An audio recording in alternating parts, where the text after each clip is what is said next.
Can you believe कि आप अभी बैठे हुए भी मूव कर रहे हैं? जी हाँ, आपने बिल्कुल सही सुना। हम अर्थ में हैं और अर्थ सन के अराउंड रिवॉल्व कर रहा है। सो टेक्निकली हम हर सेकेंड मोशन में होते हैं। तो अब सवाल ये है कि आखिर ये मोशन एग्जैक्टली होता क्या है? तो मोशन का मतलब होता है कि टाइम के साथ किसी भी ऑब्जेक्ट के पोजीशन में चेंज आना।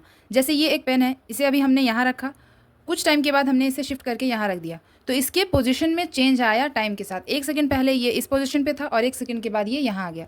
तो बेसिकली इसके पोजीशन में चेंज आया टाइम इंटरवल में चेंजिंग आने के बाद।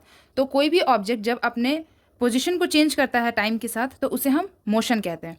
सो every moving car, walking person, flying birds and even our planet follows this simple concept of motion. क्या कोई चीज़ एक ही टाइम पर मोशन और रेस्ट दोनों स्टेट में रह सकती है? Sound strange, right? चलें इसे एग्जाम्पल से समझते हैं। लेट्स सपोज आप एक मूविंग बस में बैठे हैं। जब आप बस से खुद को कंपेयर करेंगे तो आपको लगेगा आप रेस्ट में हैं। बट इफ़ आप खुद को बाहर की किसी बिल्डिंग से कंपेयर करें तो आपको लगेगा आप मोशन में हैं। बस यही है रेफरेंस पॉइंट का एक कॉन्सेप्ट। तो motion of an object always depends on a reference point, जिससे आप किसी ऑब्जेक्ट के पोजिशन को कंपेयर करोगे। So motion is simply a change in a position with respect to a reference point over time. किसी एक चीज़ को रेफरेंस बनाकर अगर हम किसी ऑब्जेक्ट के मोशन को पोजीशन को कंपेयर करते हैं तो उसे हम रेफरेंस पॉइंट कहते हैं। अगर डिस्टेंस और स्पीड के बेसिस पर बात करें तो मोशन बेसिकली टू टाइप्स के होते हैं। पहला आता है हमारा uniform motion and the next one is non uniform motion. First of all we need to understand what is uniform motion. Suppose यहाँ कोई ऑब्जेक्ट है पोजीशन ए पे, अब वो एक सेकेंड में पोजीशन बी तक पहुँचता है जो कि 2 मीटर की दूरी पे। तो इसका मतलब हुआ ए से बी जाने तक में वो एक सेकेंड में 2 मीटर डिस्टेंस कवर कर रहा है। फिर वो बी से सी गया अगले एक सेकेंड में, तो फिर वो 2 मीटर का डिस्टेंस ट्रैवल किया। फिर सी से वो डी गया, फिर उसको 1 सेकेंड का टाइम लगा और फिर उसने 2 मीटर का डिस्टेंस ट्रैवल किया। तो यहाँ पर इक्वल इंटरवल ऑफ टाइम पे वो ऑब्जेक्ट इक्वल डिस्टेंस ट्रैवल कर रहा है। तो इसी को हम कहते हैं यूनिफॉर्म मोशन, यानी वो मोशन यूनिफॉर्मली चल रहा है। ठीक है, तो हम कह सकते हैं when an object travels equal distance in equal interval of time, तो उसे हम कहेंगे यूनिफॉर्म मोशन। इसका एग्जाम्पल हम देख सकते हैं कि जब परेड वगैरह होता है, जो मार्च पास्ट होते हैं, उसमें जो स्टूडेंट्स होते हैं वो जिस मोशन में मूव करते हैं आगे, उसी को हम कहते हैं यूनिफॉर्म मोशन। उसमें सब साथ साथ चलते हैं, एक स्टेप लेते हैं, एक तरह का स्टेप लेते हैं और आगे बढ़ते हैं। तो उस तरह के मोशन को हम कह सकते हैं uniform motion. Our next topic is non uniform motion. Suppose A पर कोई पोजिशन ए पे कोई ऑब्जेक्ट है, अब वो ए से बी तक जाने में उसको 1 सेकेंड लगा और वो 3 मीटर का डिस्टेंस ट्रैवल कर रहा है। फिर बी से सी तक में वो दूसरे सेकेंड में 5 मीटर का डिस्टेंस ट्रैवल करता है। फिर सी से डी यानी थर्ड सेकेंड में वो 2 मीटर का डिस्टेंस ट्रैवल कर रहा है। तो यहाँ हम क्या देख रहे हैं कि डिस्टेंस तो चेंज हो रहा है लेकिन टाइम सेम है। टाइम कभी चेंज नहीं होता है, तो वो हर सेकेंड अनईक्वल डिस्टेंस ट्रैवल कर रहा है। ठीक है, तो जब भी कोई object equal interval of time पे अनईक्वल डिस्टेंस ट्रैवल करे तो उसे हम कहते हैं नॉन यूनिफॉर्म मोशन। तो हम कह सकते हैं when an object travels unequal distance in equal interval of time then the object is said to be in non uniform motion. Motion तो हम सब जान गए, पर क्या आपको मोशन के टाइप्स के बारे में पता है? सबसे पहले आता है हमारा रेक्टिलिनियर मोशन। रेक्टिलिनियर मोशन को हम लीनियर मोशन भी कहते हैं। जब भी कोई ऑब्जेक्ट स्ट्रेट लाइन में ट्रैवल करता है तो उसे हम कहते हैं रेक्टिलिनियर मोशन। जैसे कोई कार रोड पर चलती है तो वो स्ट्रेट लाइन में चलती है, तो उसे हम कह सकते हैं rectilinear motion. Next one is curvilinear motion. जब भी हम कोई स्टोन थ्रो करते हैं, कोई भी चीज़ बॉल या स्टोन वगैरह कुछ फेंकते हैं, तो वो इस शेप में जाता है, इसे हम कहते हैं कर्वीलिनियर मोशन, यानी ये थोड़ा कर्व शेप में जाता है, तो इसलिए हम इसे कह सकते हैं curvilinear motion. Next one is circular motion.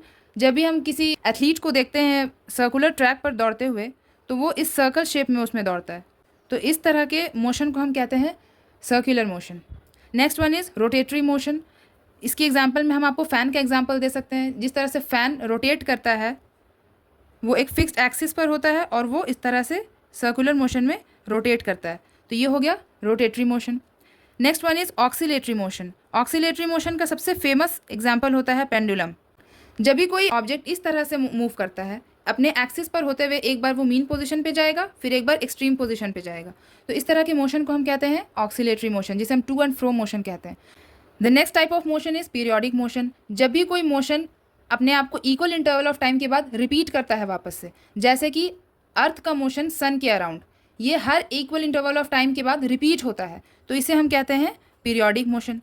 Next is vibratory motion. जब भी किसी चीज़ में वाइब्रेशन आता है तो ये इस तरह से वाइब्रेट करता है, तो इस तरह के मोशन को हम कहते हैं वाइब्रेटरी मोशन, जो वाइब्रेशन क्रिएट करता है, या फिर वाइब्रेशन होने की वजह से जो उसमें मोशन आता है उसे हम कहते हैं vibratory motion. Next and last type of motion is random motion. Random motion की एग्जांपल में हम कुछ भी ले सकते हैं, जैसे मस्कीटो या फ्लाइज जो फ्लाई करते हैं हमारे आसपास, वो किसी भी डायरेक्शन में फ्लाई करते हैं, उनका कोई फिक्स मोशन नहीं होता है। या फिर स्टेट्स ऑफ मैटर में जो पार्टिकल्स में मोशन होता है वो भी रैंडमली होता है, उसका कोई प्रिडिक्टेबल मोशन नहीं होता, उसे हम अनप्रिडिक्टेबल मोशन कहते हैं, तो उसे हम कह सकते हैं रैंडम मोशन।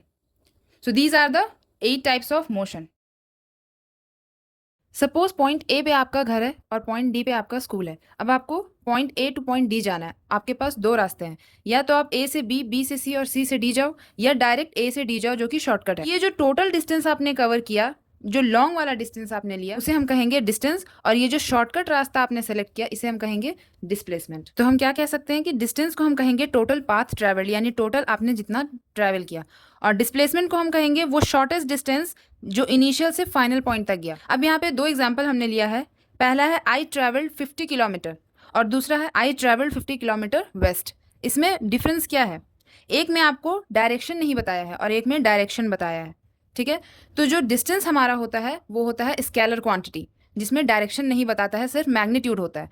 और जो डिस्प्लेसमेंट हमारा होता है वो होता है वेक्टर क्वांटिटी, जिसमें मैग्नीट्यूड भी होता है और डायरेक्शन भी होता है। तो जहाँ पे आपको सिर्फ मैग्नीट्यूड दिखे वहाँ पे आपको लिखना है डिस्टेंस, और जहाँ पे आपको मैग्नीट्यूड के साथ डायरेक्शन मिल जाए वहाँ पे आपका आंसर होगा डिस्प्लेसमेंट। तो in short, distance is the longest path travelled and displacement is the shortest path from initial to final point. Speed और वेलोसिटी में हमेशा कंफ्यूजन रहता है, राइट? चलें इसके बीच का एक माइनर सा डिफरेंस क्लियर करते हैं। सपोज दो कार है हमारे पास, एक है कार ए और एक कार बी, ठीक है। अब कार ए मान लेते हैं कि 20 सेकंड में 100 किलोमीटर का डिस्टेंस ट्रैवल कर रहा है, and car B travels 100 kilometre in 10 seconds. इसमें टाइम ज़्यादा लग रहा है, इसमें टाइम कम लग रहा है। अब इससे देख करके क्या हम बता सकते हैं कि कौन सा कार फास्ट होगा, कार ए या कार बी? ऑब्वियस सी बात है, कार बी इज़ फास्टर, क्योंकि ये कम टाइम पे ज्यादा डिस्टेंस ट्रेवल कर रहा है और ये ज्यादा टाइम पे ही उतना डिस्टेंस ट्रेवल कर रहा है। यहाँ पे हमने सीखा स्पीड के बारे में, यानी how fast distance is covered, कितना फास्ट कोई चीज डिस्टेंस कवर करता है, ठीक है। अब वेलोसिटी क्या होता है? How fast and which direction the distance is being covered, यानी कितना ज्यादा जल्दी और किस डायरेक्शन में वो डिस्टेंस कवर हो रहा है, ठीक है। जैसे यहाँ एग्जाम्पल से हम समझते हैं, अगर हम कहेंगे किसी कार का या किसी चीज का स्पीड 60 किलोमीटर पर आवर, तो ये हमारा स्पीड होगा। लेकिन अगर हम कहेंगे 60 किलोमीटर पर आवर ईस्ट, तो ये हमारा हो जाएगा वेलोसिटी। यानी दोनों का मैग्नीट्यूड सेम हो सकता है, लेकिन जहां पे डायरेक्शन की बात आ जाती है वहां पे वो वेलोसिटी कहलाता है, ठीक है। तो क्योंकि स्पीड में सिर्फ मैग्नीट्यूड है तो ये स्केलर क्वांटिटी कहलाएगा, और वेलोसिटी में मैग्नीट्यूड के साथ डायरेक्शन भी है तो ये वेक्टर क्वांटिटी कहलाएगा। तो जहां पे डायरेक्शन इंक्लूड हो जाए वो हो जाता है वेलोसिटी। अब स्पीड का फॉर्मूला होता है डिस्टेंस पर यूनिट टाइम, यानी दिए हुए टाइम पे आप कितना डिस्टेंस ट्रेवल कर पा रहे हैं। और वेलोसिटी का फॉर्मूला होता है डिस्प्लेसमेंट पर यूनिट टाइम, यानी दिए हुए टाइम पे आपने कितना डिस्प्लेसमेंट कवर किया। ओके, मैग्नीट्यूड सेम रहेगा, लेकिन बस यहाँ पे direction is the game changer. Acceleration is the rate of change of velocity. मतलब क्या हुआ कि किस रेट से वेलोसिटी में चेंज आ रहा है। वेलोसिटी टू टाइप्स का होता है, एक होता है इनिशियल वेलोसिटी और एक होता है फाइनल वेलोसिटी। तो यू जो हमारा होता है वो इनिशियल वेलोसिटी होता है, कितने वेलोसिटी से उसने जर्नी स्टार्ट किया, और फाइनल वेलोसिटी होता है कि किस वेलोसिटी पे वो जर्नी रुक गई, वो ऑब्जेक्ट रुक गया, ठीक है। उसे हम कहते हैं फाइनल वेलोसिटी, जिसे हम v से डिनोट करते हैं। तो कभी कभी ऐसा होता है कि ब्रेक लगाने पर स्पीड घट जाता है या बहुत ज्यादा स्पीड करने पर स्पीड बढ़ जाता है, तो इसी को हम कहते हैं एक्सेलरेशन, यानी स्पीड में चेंजेस आ रहा है, वेलोसिटी में चेंजेस आ रहा है, ठीक है, टाइम के हिसाब से। अब आते हैं टाइप्स ऑफ एक्सेलरेशन। सबसे पहला होता है हमारा जीरो एक्सेलरेशन। मान लेते हैं कोई ऑब्जेक्ट 10 मीटर पर सेकंड की वेलोसिटी से ट्रैवल करना शुरू करता है और उसका फाइनल वेलोसिटी होता है वो जा करके रुकता है 10 मीटर पर सेकंड की ही स्पीड से, ठीक है, एक सेकंड में। तो अगर हम फॉर्मूला के अकॉर्डिंग यहाँ पर वैल्यू पुट करेंगे तो 10 - 10 हमारा एक्सेलरेशन कितना हो गया? 0 मीटर पर सेकंड स्क्वायर, यानी उसमें कोई एक्सेलरेशन हुआ ही नहीं, जितने से वो स्टार्ट किया उतने ही पे रुक गया, इसमें कोई ना इंक्रीज हुआ ना डिक्रीज हुआ, तो इसे हम कहेंगे जीरो एक्सेलरेशन वाला case. Next is uniform acceleration. मान लेते हैं कोई ऑब्जेक्ट 3 मीटर पर सेकंड की वेलोसिटी से ट्रैवल करना शुरू करता है और वो जाके रुकता है 6 मीटर पर सेकंड। अब अगर हम इसका वैल्यू निकालेंगे 6 - 3 करके, तो हमारा वैल्यू कितना आएगा? 3 मीटर पर सेकंड स्क्वायर। अब फिर वो 6 मीटर पर सेकंड स्क्वायर से चला और 9 मीटर पर सेकंड के वेलोसिटी पे रुक गया। अब हम अगर इसका वैल्यू निकालेंगे तो ये आएगा 3 मीटर पर सेकंड स्क्वायर। इसका मतलब क्या हुआ कि पहले उसका जो एक्सेलरेशन था वो 3 मीटर पर सेकंड स्क्वायर जा रहा था, और दूसरे केस में भी जो उसका एक्सेलरेशन है वो 3 मीटर पर सेकंड का हो, यानी सेम वैल्यू आ रहा है दोनों केस में, यानी इसका जो एक्सेलरेशन है वो एक तरह से बढ़ रहा है, एक वैल्यू से बढ़ रहा है। Next is non uniform acceleration. अभी वो ऑब्जेक्ट 5 मीटर पर सेकंड की स्पीड से चलना शुरू किया और 7 मीटर पर सेकंड पे रुक गया कुछ देर के लिए, ठीक है। तो अगर हम यहाँ पे इस पॉइंट पे उसका एक्सेलरेशन निकालें तो हमारा आया 2 मीटर पर सेकंड स्क्वायर। अब फिर वो 7 मीटर पर सेकंड की स्पीड से चला और 10 मीटर पर सेकंड पे रुक गया। अब हम इस पॉइंट पे अगर उसका एक्सेलरेशन निकालें तो आएगा 3 मीटर पर सेकंड स्क्वायर। इसका मतलब क्या हुआ, पहले केस में उसका एक्सेलरेशन था 2 मीटर पर सेकंड स्क्वायर और दूसरे केस में हो गया 3 मीटर पर सेकंड स्क्वायर। यानी इसका एक्सेलरेशन जो है वो सेम रेट से बढ़िया घट नहीं रहा है, पहले 2 मीटर पर सेकंड से बढ़ा और अब 3 मीटर से बढ़ा। तो यहाँ पे ये नॉन यूनिफॉर्म एक्सेलरेशन का केस हो गया। और लास्ट टाइप इज रिटार्डेशन, जिसे हम नेगेटिव एक्सेलरेशन भी कहते हैं, ठीक है।